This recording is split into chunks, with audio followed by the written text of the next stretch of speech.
¿Qué tal? ¿Cómo le va? Muy buenas noches. Me da mucho gusto saludarle esta noche de lunes 13 de agosto de 2018 y darle la más cordial bienvenida a una nueva emisión más de Desde la Barrera.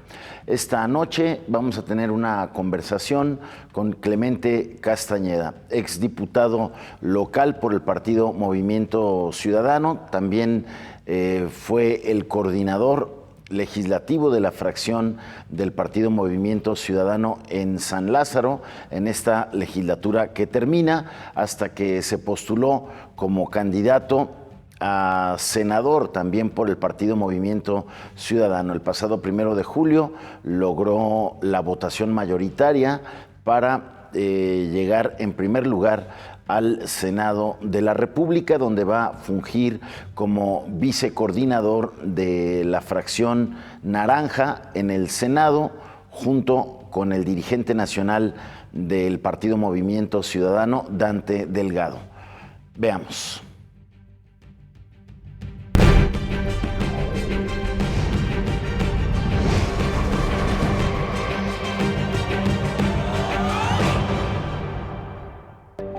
Además de mantenerse en una expectativa positiva en relación al combate a la corrupción que encabeza el nuevo gobierno federal, Clemente Castañeda buscará incidir en otros temas desde el Senado de la República.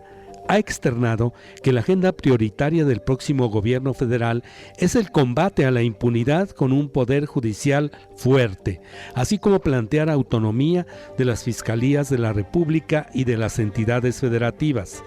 Coincide en la necesidad de una comisión de la verdad, el regreso gradual de las Fuerzas Armadas a sus cuarteles y la abrogación de la Ley de Seguridad Interior. Pero insiste en que el combate a las estructuras financieras del crimen organizado no debe postergarse ni simularse. Bueno, de estos temas y de lo que serán las prioridades en la agenda legislativa del partido Movimiento Ciudadano en el Senado de la República, si va a funcionar o no el frente que integraron para la jornada electoral y las pasadas campañas el partido Movimiento Ciudadano, el PAN y el PRD, y cuáles serán los temas que para Jalisco buscarán en el Senado de la República y en las negociaciones legislativas. De ese y de otros temas vamos a platicar enseguida con el senador electo Clemente Castañeda. Quédese con nosotros, regresamos.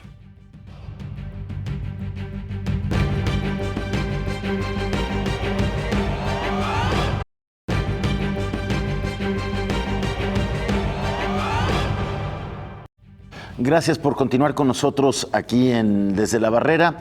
Y bueno, como le comenté en el primer bloque, me da mucho gusto recibir aquí en el estudio al senador electo Clemente Castañeda. Clemente, un gusto tenerte aquí. ¿Cómo estás? Muchas gracias, Jaime, y gracias por la invitación. Al contrario, gracias por estar aquí. Si te parece, antes de empezar la charla, veamos una semblanza con parte de tu trayectoria. Gracias. Adelante. Clemente Castañeda es licenciado en Estudios Políticos y Gobierno, egresado de la Universidad de Guadalajara. Cursó una maestría en Ciencias Políticas y posee estudios de doctorado en Ciencia Política en Nueva York. Actualmente es senador electo por Jalisco. Ha sido director del órgano técnico de asuntos metropolitanos del Congreso del Estado y jefe de coordinación política del municipio de Tlajomulco de Zúñiga. De 2013 a 2015 fue diputado al Congreso de Jalisco, donde fue líder de los diputados de Movimiento Ciudadano y además de coordinador nacional de diputados locales de su partido. Se desempeñó últimamente como diputado federal por la vía plurinominal de la 53ª legislatura de 2015 a 2018 y como coordinador de la bancada de Movimiento Ciudadano en esa diputación. Bueno, pues para todos los que nos ven y nos acompañan, es parte de la trayectoria de nuestro invitado de esta noche, futuro senador por Jalisco en la legislatura que inicia el próximo 1 de septiembre, Clemente. Así es, 1 de septiembre arrancan las tareas legislativas por disposición constitucional. Es la primera sesión del Congreso, se entregan pues una serie de documentos preparatorios y arranca todo el periodo legislativo, que va a ser muy movidito por lo que hemos estado viendo. Te va a tocar estar en esa sesión histórica donde se le va a poner la banda a Andrés Manuel López Obrador en lo que es pues la tercera, podremos decir la tercera alternancia del país. Sí, va a ser un acontecimiento muy importante. Es alguien que llega con un gran respaldo popular. Me parece que la participación electoral en términos de sus simpatías, de lo que él logró recoger, es abrumadora. Tiene por supuesto, una gran legitimidad, eso hay que reconocerlo, hayamos o no hayamos estado en el mismo proyecto. Y llega también, pues no solamente con una gran legitimidad y un gran apoyo popular, sino también muchísimas expectativas de cambio en el país, que por cierto, pues vaya que hacen mucha falta. Con mucha expectativa y además con una mayoría muy importante que desde hace mucho tiempo no se veía en el Senado ni en la Cámara de Diputados. En el Senado, la fracción de MC será de, recuérdame, 14. No, de Movimiento Ciudadano somos 7 senadores. 7 senadores. 7 senadores que, digamos, sumado a los senadores del PRD y el PAN, que conformamos el frente, pues dan alrededor de 35, 37 senadores aproximadamente. Sé que parte de la discusión pública en este momento es si el frente se va a mantener o no en el plano legislativo, pues va a depender mucho de cómo se resuelva al interior de cada grupo parlamentario y de cada instituto político del frente, pensando concretamente en el PRD y en el PAN, sus relevos internos para ver cuál es la línea política que ellos siguen. Nosotros hemos dicho desde Movimiento Ciudadano que claro que le vamos a apostar a que el frente prevalezca. Creo que hay un mandato electoral muy importante que respalda, por supuesto, a quienes fueron electos, pero también al planteamiento que hizo el Frente en el plano legislativo, y vamos a hacer un esfuerzo por mantenerlo. Si eso no sucede, pues también habremos de informarlo. Que por lo que se vio ayer en el PAN, yo veo difícil que quieran seguir en el Frente. Hay muchas críticas y reclamos a quien fuera el candidato y ex dirigente nacional del PAN, Ricardo Anaya, de haber tomado el camino de la alianza. Sí, yo creo que el PAN está pues justamente en este ejercicio interno, donde ellos están construyendo sus explicaciones sobre lo que no fue a todas luces exitoso en términos electorales, pues sin embargo también yo diría que el Frente en el plano legislativo tiene una lógica distinta, no nada más de ganar una elección, sino de impulsar grandes transformaciones, y eso es a lo que yo apelaría.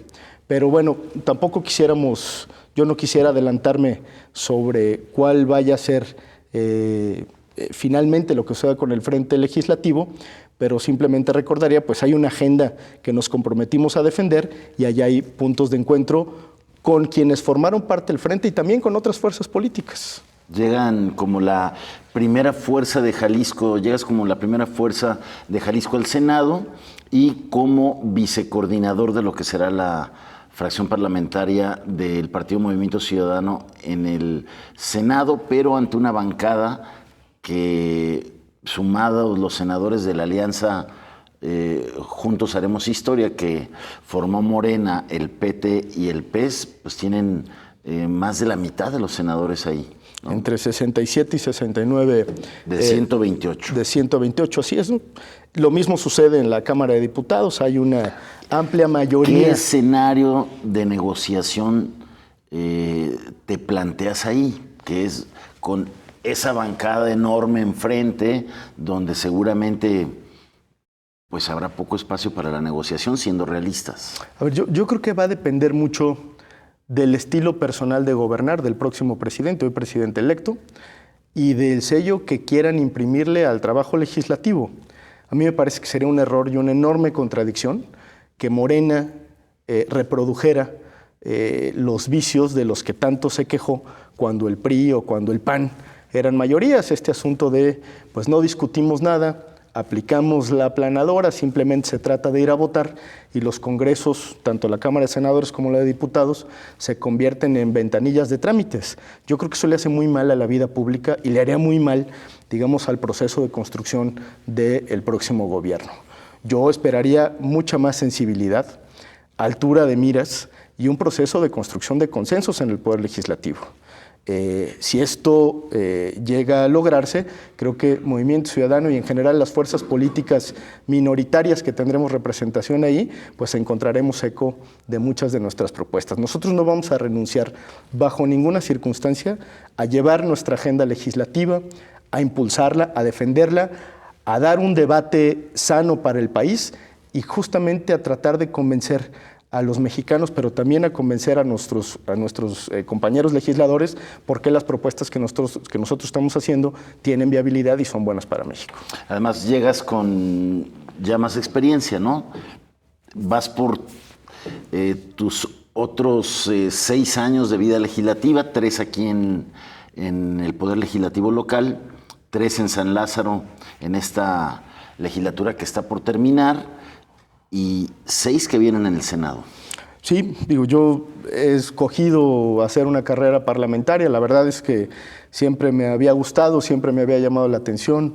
Yo soy politólogo de formación, tuve oportunidad de estudiar a los congresos locales, a los cuerpos colegiados. Me ilusionaba mucho ser primeramente diputado.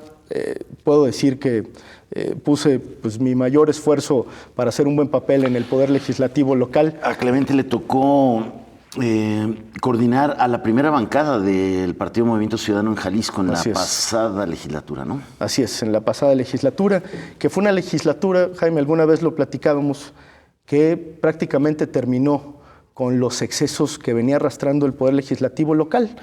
Antes de esta legislatura... Sin duda sentó las bases para lo que es la actual legislatura, en la que por primera vez tuvieron mayoría y que ciertamente lo hemos platicado aquí con los actuales legisladores que van de salida, y ciertamente el debate de la legislatura cambió. Claro, a ver, hasta antes del 2012, todo el tema legislativo era qué escándalos de corrupción, cuánto se habían robado, a quién habían metido a la nómina, en fin, todo era escándalos administrativos. Y del 2012 para acá, no solamente por la presencia de Movimiento Ciudadano, sino porque hubo sensibilidad de otros grupos parlamentarios, se logró empezar a enderezar la vida del Poder Legislativo, de tal suerte que hoy en Jalisco, afortunadamente, pues el debate del Congreso está centrado en cosas realmente sustantivas y el tema administrativo, afortunadamente, está al margen, porque creo que hay un buen ejercicio de la administración del Congreso. Así fue en la legislatura pasada y debo decirlo, así ha sido en esta legislatura. Así es, lo hemos platicado aquí. Creo que el que haya cambiado el partido de mayoría, ¿no? El primero después del PRI y el PAN de siempre en la historia del Congreso en Jalisco, y también la presencia ahí de la Diputación Independiente ayudó sin duda. Entonces, bueno, pues toda esa experiencia a aplicarla ahí en el Senado a partir del 1 de septiembre, ¿no? En un escenario que decíamos difícil. Sí, tuve oportunidad ya de ser legislador federal. Tampoco éramos mayoría, al contrario, éramos una minoría, éramos 21 diputados de 500. Entre 500. Entre 500 no fue un asunto sencillo, pero aún así hubo muchos avances muy importantes en términos de la agenda legislativa de Movimiento Ciudadano y en términos de la agenda general del país. Yo recordaría que entre muchas otras cosas, justamente la bancada de Movimiento Ciudadano logró gestionar pues una gran cantidad de recursos públicos, por cierto, de manera transparente, para la zona metropolitana. A ver, sin moches y sin ningún tipo de privilegios, canojías, ni nada de eso, Jaime, lo decimos con total apertura, que están transformando en muchos municipios la vida de todos estos espacios, de todas estas regiones. De la cantidad que se dijo, por la circunstancia del país no llegó toda esa bolsa, ¿no? ¿O sí llegó toda la bolsa? La gran mayoría, si mal no recuerdo. ¿Cuánto se gestionó? Casi 3.500 millones de pesos. ¿Y cuánto bajó realmente? Digamos que, todavía no termina el ejercicio, pero diría el 90%, quizá el 95% se aplicó en lo que se dijo que se iba a aplicar. Y ahí están, pues, una gran transformación del área metropolitana y de muchas áreas metropolitanas de Jalisco. Que buena parte de ese recurso, recuerdo yo, se anunció para obras contra las inundaciones. Así es. Que en este temporal pues no se ha notado mucho, porque los lugares donde se hizo esa obra se sigue inundando. No, tú recuerdas, no, es que ese recurso que venía de la Federación finalmente no llegó, Jaime. Y no llegó no por otra cosa que la burocratización de la Comisión Nacional del Agua. Es decir, fue un recurso que nosotros logramos para que lo ejerciera la Comisión Nacional del Agua. Ellos eran los responsables de hacer los estudios, de ejecutar inicialmente 350 millones y posteriormente otros 700 millones, casi 1,000 millones destinados a ese proyecto para prevenir inundaciones. Era para ese tema, ¿no? Claro, en un proyecto general para el cual se necesitan más de 5,000 millones de pesos.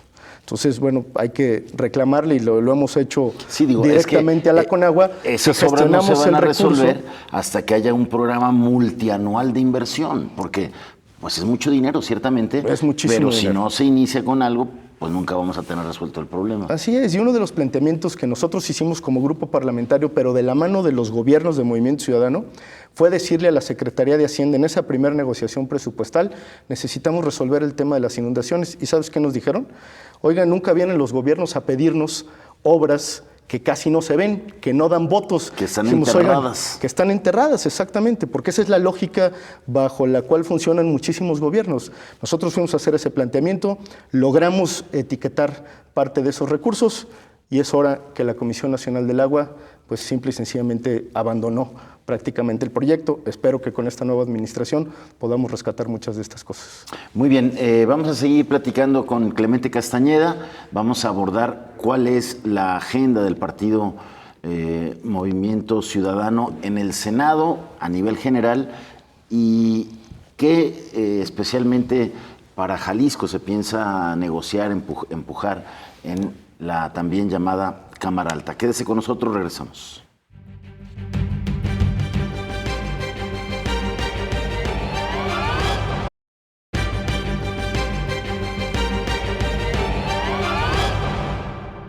Regresamos a Desde la Barrera, retomamos esta conversación con el senador electo, Clemente Castañeda. Senador electo, ¿con qué agenda legislativa llega el Partido Movimiento Ciudadano a la próxima legislatura, ahí en el Senado? Nosotros presentamos hace un par de semanas 35 acciones legislativas, pensando en, somos 28 diputados federales, 7 senadores, y nos comprometimos con una serie de acciones legislativas que formaron parte de nuestra agenda de campaña, pero que además le dan continuidad a muchos de los temas pues que ha abanderado Movimiento Ciudadano en su historia.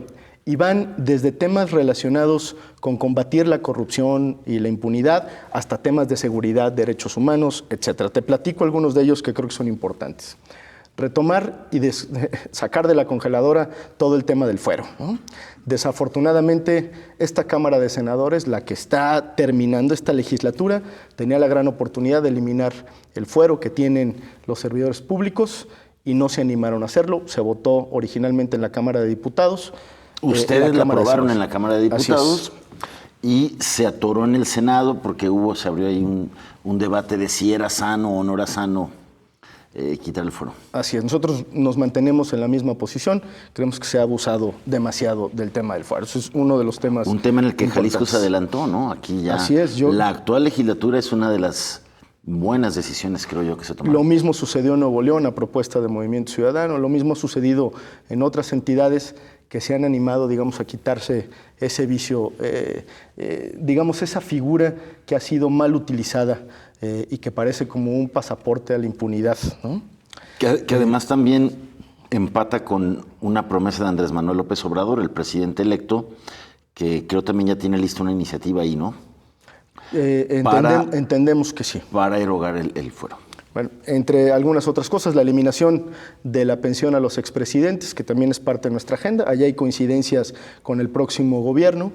Hay que revertir la ley Chayote, digamos esta ley que sirve un poco de manera discrecional para toda la contratación en medios de comunicación y que termina siendo, diría yo, muy nociva en términos de la relación entre ejecutivo y medios de comunicación. Sin duda. La prohibición de la creación de fideicomisos. Ahí por dónde va la idea de ustedes.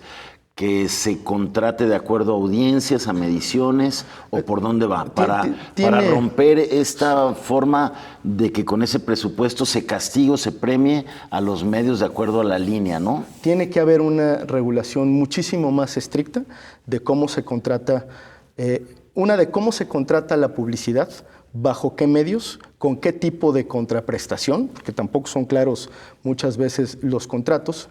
Y por otro lado, también qué se entiende por comunicación política, porque la comunicación política termina siendo propaganda electoral. Totalmente. Y eso es algo que se tendría que eliminar. Nosotros hemos propuesto incluso la creación de una especie de instancia autónoma técnica que revise todo el proceso de contratación y de criterios para contratar en medios de comunicación, que atienda, por supuesto, al tema de las audiencias, y entre muchas otras cosas, y contenidos. Porque ¿qué es lo que sucede?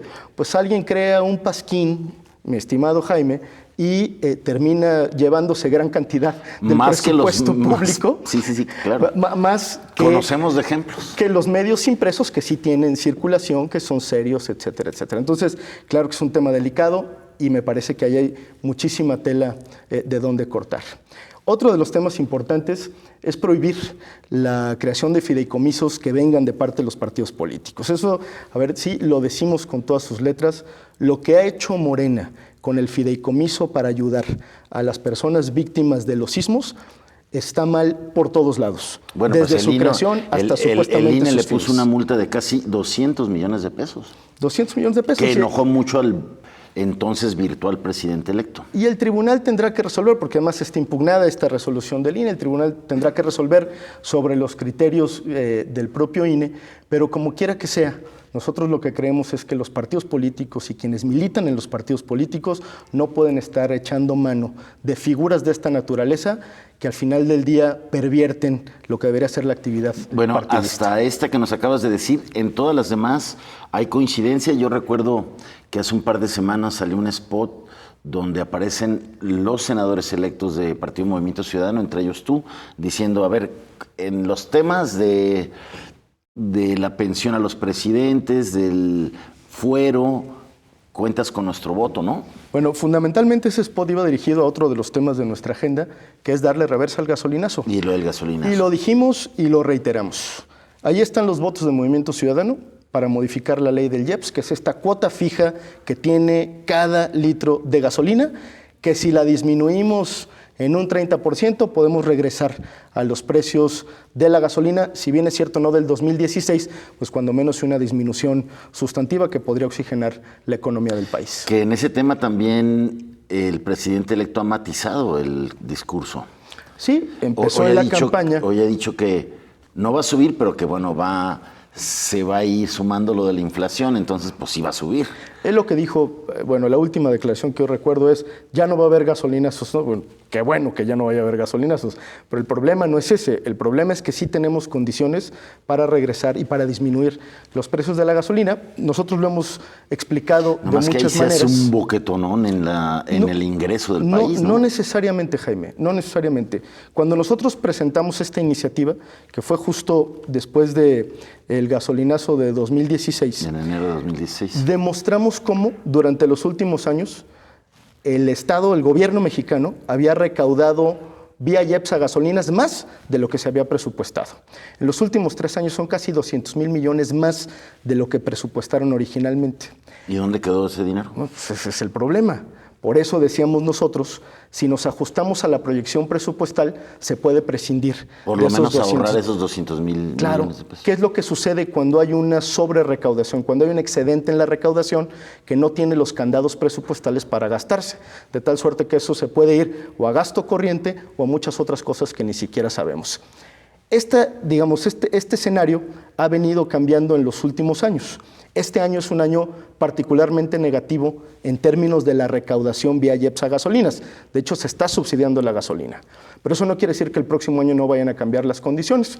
Lo vamos a ver con los precriterios de política económica que estarán por emitirse. Bueno, el gran argumento del gobierno federal de Peña era que por fin se tomaba una decisión valiente, sana para la economía, de dejar de subsidiar la gasolina. Pues eso es completamente equivocado. Tenemos durante todo este año un subsidio de la gasolina que, si no estuviera subsidiada, estaría todavía mucho más cara. Va a cambiar el próximo año. Sirvió de poco, ¿no? Seguramente midieron y eso fue lo que les impactó muchísimo en el castigo electoral que tuvo el PRI. Tú imagínate, Jaime, la liberalización de los precios de la gasolina estaba planteada originalmente para que entrara en vigor este año, no el año pasado. La quisieron adelantar justamente para contener el efecto electoral que iba a tener, porque ellos sabían que la gasolina se iba a disparar, porque no iban a poder hacer realidad todo el planteamiento original de que con la reforma energética pues iba a bajar todo, incluyendo la gasolina, cosa que no sucedió. Pero el próximo año las cosas pueden cambiar. Lo que dice JP Morgan, por ejemplo, es que muy probablemente el precio del petróleo pueda bajar en 10%, del 10 al 20% se aventura a decir JP Morgan. Y esto tendría pues un escenario en la composición de los precios de la gasolina completamente distinto. Si el dólar se mantiene como está hasta ahora, pues podemos tener un escenario similar al que tuvimos hace un par de años, de tal suerte que hacer una disminución en el IEPS a gasolinas es financieramente posible y presupuestalmente responsable. Y eso es lo que nosotros vamos a impulsar. En teoría, ahí deberían de coincidir también con la bancada gigante de Morena. Vamos a ver. Yo vamos a ver a la hora de la verdad qué no pasa ceda la tentación de tener una sobrerecaudación vía IEPS a las gasolinas que les daría a ellos margen de maniobra. Pero lo vamos a discutir, vamos a tener la discusión presupuestal en noviembre. Porque además es un gobierno que ha prometido cosas que implican mucha erogación, mucho gasto.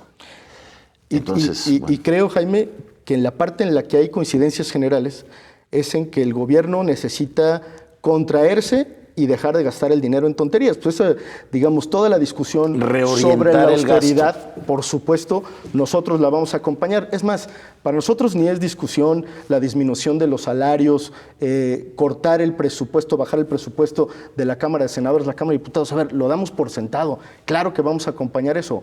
El tema es de dónde va a salir el resto del dinero para cumplir con el montón de expectativas que se ha fijado. Con las becas para los jóvenes, con duplicar la mensualidad que se les da a los adultos mayores, a discapacitados, para crear los empleos en el sur, en fin. El programa de descentralización que cuesta dinero, en fin, hay toda una agenda muy importante en ese tema. Pero así como hay coincidencias, también hay algunas diferencias, ¿no? Yo creo que en este momento algo que se ha discutido y que cada vez toma mucha más relevancia es todo lo relacionado con la Fiscalía, por ejemplo. Nosotros hemos dicho, vamos a acompañar la reforma al 102 constitucional para fortalecer la autonomía y la independencia de la Fiscalía General de la República. Sí, Andrés Manuel, es algo en lo que ellos han dicho. Andrés Manuel López Obrador insiste en que la terna la tiene que diseñar él, ¿no? Sí, a ver, lo cierto es que hay un mecanismo actualmente que contempla la Ley Orgánica de la Fiscalía, que por cierto debe de aprobarse, donde esta responsabilidad de nombrar al fiscal se comparte entre el Senado y el Poder Ejecutivo. Sin embargo, nosotros creemos que esta es justo una gran oportunidad para que esta discusión vaya en otro sentido, para que este mecanismo se pueda perfeccionar, para que haya una participación mucho más activa de la sociedad civil y para que no dependa ni en su procedimiento ni en su vida orgánica el fiscal del presidente de la República o del Poder Ejecutivo, porque eso me parece que es un contrasentido. Sí. Parte de las discusiones es el combate a la corrupción. Y el origen de la corrupción, nos guste o no nos guste, pues está en los gobiernos, incluido el Poder Ejecutivo. Necesitamos un fiscal que tenga la suficiente independencia pues para poder procesar desde el presidente de la República hasta el último funcionario. Así es, un fiscal autónomo que no dependa de la designación del presidente, porque pues si el presidente lo designa, es su jefe del fiscal, finalmente. Lo cual es una contradicción. Entonces, y cancela la posibilidad de una impartición de justicia verdaderamente imparcial Y sí, yo estoy de acuerdo, y de acuerdo en todas estas organizaciones de la sociedad civil que han impulsado este movimiento del hashtag fiscal que sirva y que se ha replicado incluso también aquí en Jalisco, ¿no? Así es, yo creo que vale la pena recuperar esta gran discusión. Hay planteamientos muy interesantes de las distintas organizaciones que se han articulado en torno a Fiscalía que Sirva, y nosotros estamos dispuestos a dar una batalla legislativa con argumentos para tratar de demostrar que eso puede ser mejor que lo que ya tenemos actualmente. Incluso añadieron la semana pasada el fiscal de transición que están planteando al ver ya prácticamente imposible el hecho de que en el Senado reactiven este debate. Bueno, y recientemente, hablo de hace un par de días, en la reunión que tuvo el presidente electo con el presidente en funciones, se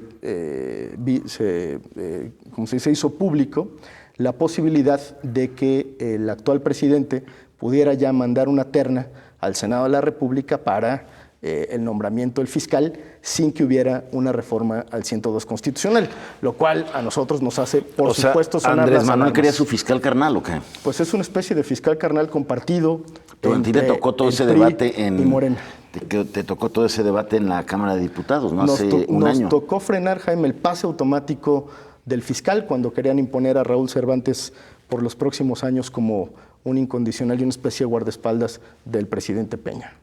Entonces, vamos a seguir nosotros en esa discusión y yo espero que tengamos un logro importante. Y así, más o menos, en esta tesitura, temas relacionados con procuración de justicia y con la paz, hemos dicho dos cosas. Una, estamos creando una comisión de la verdad para tratar de deslindar responsabilidades, por supuesto encontrar la verdad, y deslindar responsabilidades sobre las violaciones a derechos humanos de los últimos 10 años. No solamente con el tema de los 43 desaparecidos de Ayotzinapa, sino con muchos otros casos atroces de violación de derechos humanos. Digo, aquí llevamos tenemos 43, con los 5 que se encontraron en las fosas clandestinas de ayer.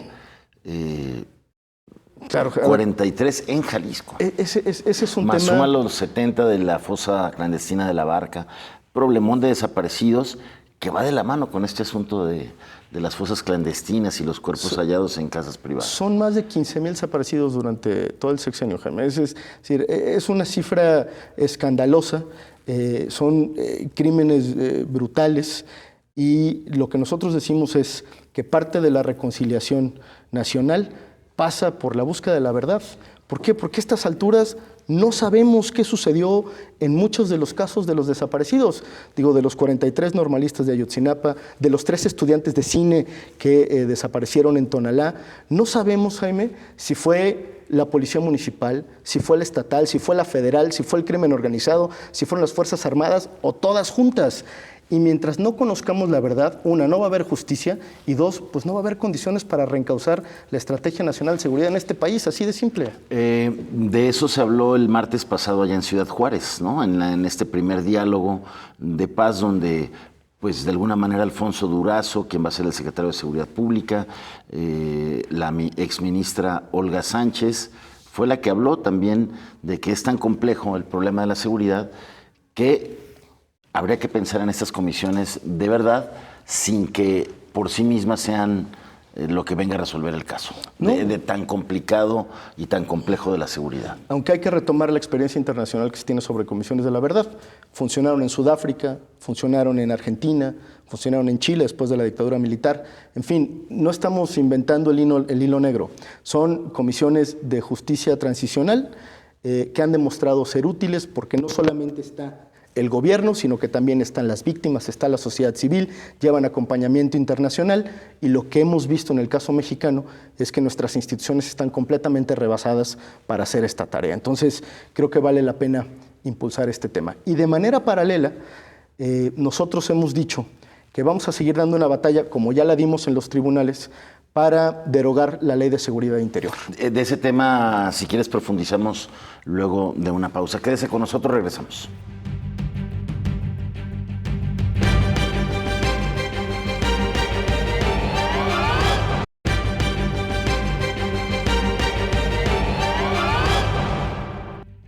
Gracias por continuar con nosotros aquí en Desde la Barrera. Retomamos nuestra conversación con el senador electo por el Partido Movimiento Ciudadano, Clemente Castañeda.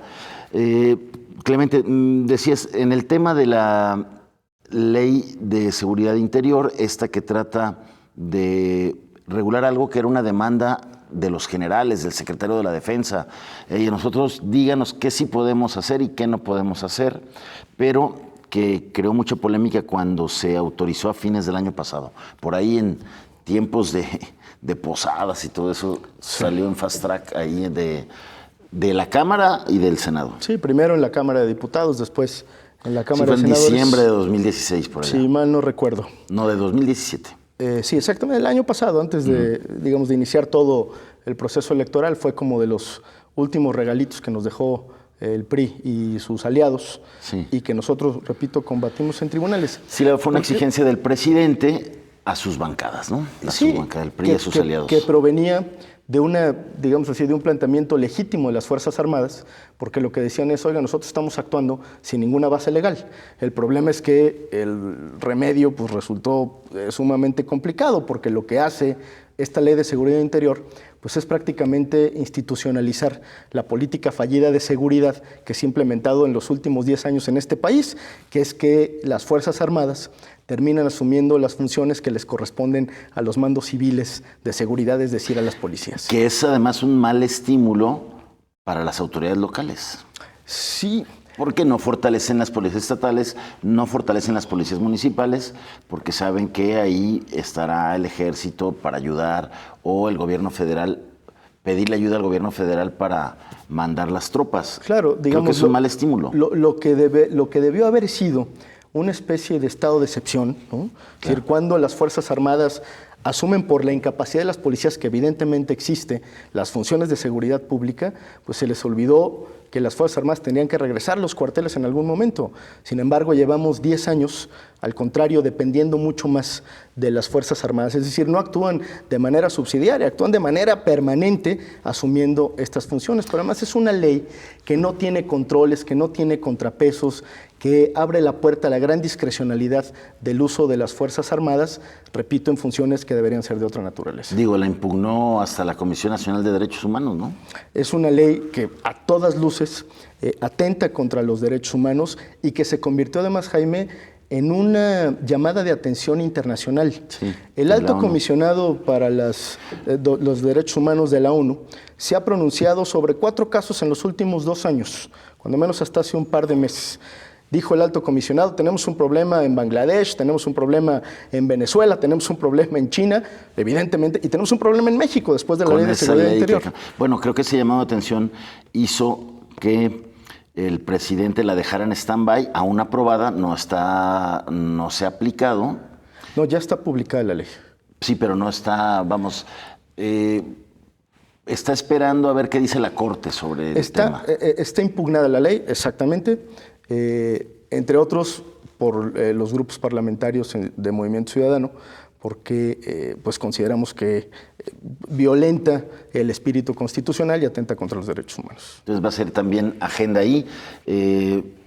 Esa mesa del papel del ejército no estaba contemplada en los primeros foros, lo analizamos aquí el viernes pasado, y los que estaban presentes ahí en el auditorio de la Universidad de Ciudad Juárez dijeron, hey, falta una mesa con este tema del papel del ejército, y la tuvieron que abrir ahí de última hora. Un tema que sin duda llama la atención. No podemos ir a la reconciliación nacional si no atendemos no solamente lo que está planteando la Ley de Seguridad Interior, sino si no entramos de fondo a reformar el modelo policiaco, que por cierto no se le tocó prácticamente nada en el último sexenio. Es decir, estamos prácticamente igual o peor que como estábamos hace 6 años cuando entró el gobierno del PRI. Las cifras, y el INEGI lo acaba de decir, con más de 31,000 muertos en el 2017, no se ha vivido un año de tanta violencia. Entonces, no solamente no se cumplió con la pacificación del país que prometió Peña Nieto, sino que hoy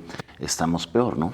Sí, y yo veo buen ánimo. Ese es otro de los grandes motivos de castigo electoral al PRI. Ya tocamos el de la gasolina, otro es el del fracaso en las políticas de seguridad, y el otro es todo lo que tiene que ver con el hartazgo de la corrupción. Y la corrupción. A ver, yo creo que, digamos, el saldo electoral negativo para el PRI es entendible, ¿no? Se lo ganaron a pulso, fue un muy mal gobierno, prácticamente no dio resultados en ninguna de las áreas estratégicas del país y hoy por eso pues lo que tenemos es la gente una quiere realidad un cambio, completamente un distinta. cambio. Y además con toda razón, Jaime. Y un gran reto, además está ahí ya el compromiso de Andrés Manuel López Obrador de en 2 o 3 años en 3 años bajar del 30 al 50% los índices delictivos, incluidos sobre todo los homicidios.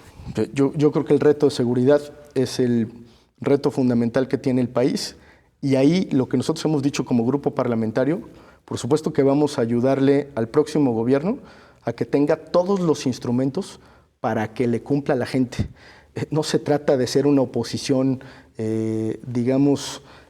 que nos opongamos a todo lo que viene del gobierno federal, al contrario, nosotros asumimos nuestro papel de oposición como aquella oposición crítica que trata de tener mejores gobiernos, que exige resultados, pero que también coadyuva en muchos momentos a la transformación del país.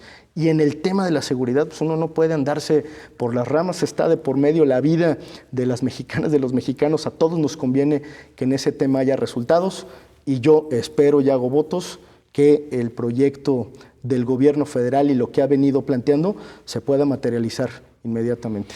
El tema del fiscal independiente que tratábamos hace unos instantes tiene que ver con la agenda anticorrupción del país. ¿Qué más en ese tema van a promover? Bueno, nosotros habíamos impulsado desde la campaña la muerte civil a los corruptos, por ejemplo, que digamos es esta sanción para aquellas empresas o aquel personaje, servidor público que haya sido sancionado por actos de corrupción no pueda volver a ocupar un cargo público y en el caso de las empresas salgan por completo de la órbita de cualquier relación con el gobierno.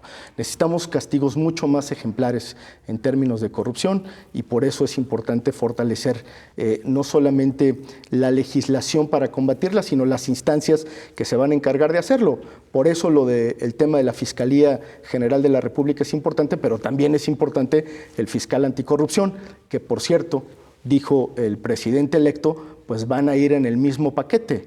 El compromiso que hizo con el actual presidente fue que a partir de noviembre, cuando él toma posesión, pues ya iban a estar nombrados el fiscal general, el fiscal anticorrupción y el fiscal para delitos electorales. Y el secretario de Seguridad Pública.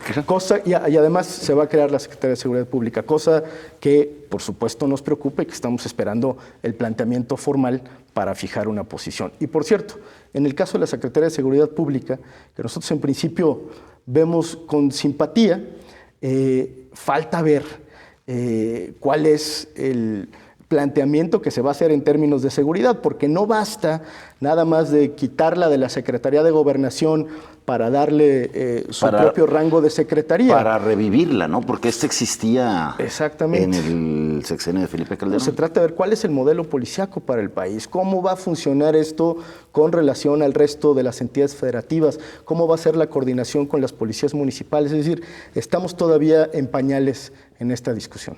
A ver, yo escuchaba también el martes pasado a Andrés Manuel diciendo que pues su junta mañanera a las 6 de la mañana con el secretario de la Defensa, el secretario de la Marina, el secretario de Seguridad Pública, la secretaria de Gobernación, para ver las partes, lo que pasaba día a día, y que eso lo quería replicar en cada estado, luego de coordinarse con las autoridades locales.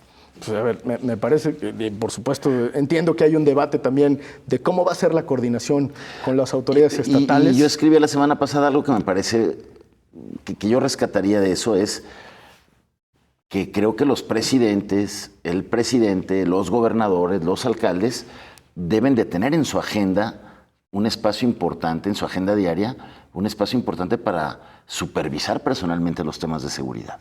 Sí. Y debe haber coordinación intergubernamental. Es decir, no pueden ser entes aislados, no puede ir el gobierno federal en su ruta y los gobiernos estatales y los municipales por la otra. Es parte del fracaso. Es parte del fracaso. A ver, hay algo que justamente le compete al Senado de la República, que es aprobar la Estrategia Nacional de Seguridad, que no se ha hecho en los últimos años Porque no existe, además de que no hay, existe esta disposición legal donde opera la afirmativa ficta. Es decir, si nadie dice nada, pues da por aprobada la Estrategia Nacional de Seguridad. Imagínate nada más el absurdo. No. Eso sí pasa por el Senado y nosotros, claro que vamos a estar muy al pendiente de toda esa discusión. Hoy la realidad obliga a que cumplan esa responsabilidad los senadores. Por supuesto, no podemos renunciar a esa atribución. Al contrario, sería una gran irresponsabilidad hacerlo así, Jaime. No, le tenemos que poner ¿Hace cuánto que no se discute ese tema en el Senado? ¿Tú te acuerdas si en este sexenio alguna vez el Senado discutió el Sistema Nacional, la Estrategia Nacional de Seguridad? No. Es prácticamente letra muerta en el marco constitucional, ¿no? Hay que hacer valer esas atribuciones. Necesitamos darle mucha más relevancia y más publicidad en el sentido amplio del término a cómo se discuten los temas de seguridad. No estamos pidiendo revelar ninguna estrategia de seguridad, eso sería absurdo, pero sí necesitamos claridad de parte del gobierno federal, de las instancias nacionales, de cómo se va a desarrollar y cómo se va a desdoblar el modelo de seguridad. Yo creo que ese debe ser un debate central en el Senado. Clemente, vamos a cerrar, nos quedan unos minutos. ¿Qué presencia tendrá los intereses de Jalisco en el Senado? Y desde la Cámara Alta, ¿cómo se puede hacer gestión para los retos de la entidad? Pues nosotros vamos a estar al pendiente, digo nosotros, Verónica Delgadillo y yo en el caso del Senado, pero además acompañados del grupo parlamentario, al pendiente de los distintos temas importantes que le competen a Jalisco. Nosotros dijimos en la campaña, vamos a ir a defender a Jalisco y eso implica pues defender a nuestra gente, defender nuestro territorio, defender nuestros recursos naturales, por supuesto defender a nuestro gobierno, defender el pacto federal si es necesario, pero acompañar cualquier tipo de acción que vaya orientada a mejorar las condiciones de los jaliscienses. Hay muchísimos retos, como platicamos, el tema de la seguridad, del combate a la corrupción, pero vendrá también una discusión presupuestal importante que, aunque le corresponde a la Cámara, el Senado de la República tendrá que opinar al respecto. Acompañaremos la gestión de muchísimos proyectos de inversión estratégica para Jalisco. Daremos una batalla muy importante por la defensa del agua que le corresponde a Jalisco, de los límites territoriales, en fin. La agenda es amplísima, Jaime, y nosotros pretendemos ser senadores de tiempo completo y dignos representantes de Jalisco. Así que vamos a tener una gran presencia en las distintas regiones de Jalisco. Vamos a estar haciendo recorridos paralelamente a nuestro trabajo legislativo. Hablas de defender el pacto federal. ¿Ven un escenario ahí de conflicto por este tema de las coordinaciones estatales, de las que ya Enrique Alfaro se ha manifestado un poco en crítica a esa figura? ¿Ven ustedes ese riesgo? Más que conflicto, lo que veo es una especie de confusión de parte del gobierno federal de cuáles son las atribuciones que le tocan al gobierno federal y cuáles son las atribuciones propias de las entidades federativas. Yo creo que vale la pena hacer esa aclaración para que no vaya, digamos, a convertirse en una disputa de carácter político que no tendría ningún sentido. Pero viene bien una sacudida a la estructura federal en los estados, ¿no? Yo creo que sí. Me parece que el gobierno federal tiene mucho que hacer en términos de adelgazamiento, asomarnos a lo que hacen las 83 delegaciones federales en Jalisco viene bien, ¿no? No, en esa parte nosotros no la cuestionamos. El gobierno tiene casi el derecho y la obligación en este momento de rediseñarse, de eficientarse, pero de ahí a transitar a una disputa política, creo que sería perjudicial en general para México, pero sobre todo para Jalisco. No creo que lleguemos a eso, y si llegamos a eso, pues vamos a estar ahí también nosotros para hacer esta defensa del pacto federal, pero sobre todo defender los intereses de los jaliscienses. ¿Lo ven más político que administrativo hasta hoy? Es que lo que ha hecho el gobierno entrante pues ha sido nada más y nada menos que mandar de delegados a quienes perdieron la elección en muchos casos. Los que perdieron. Entonces, digamos, el criterio no es un criterio de racionalidad administrativa, es un criterio estrictamente político, y eso es lo que pues levanta, por supuesto, ciertas dudas. Pues muy bien, yo te deseo mucha suerte, mucho éxito en esta nueva responsabilidad. Clemente, te agradezco muchísimo. Muchas gracias, que hayas estado aquí, pero bueno, pues si te va bien a ti, le va bien a Jalisco, le va bien al país, y desde luego vamos a estar atentos allá a la actividad y pues molestándote frecuentemente. No es molestia, al contrario, muchas gracias. Gracias por estar aquí, Clemente, pero sobre todo, gracias a usted, que tenga una excelente semana. Nos escuchamos y nos vemos aquí el próximo miércoles. Pásela muy bien.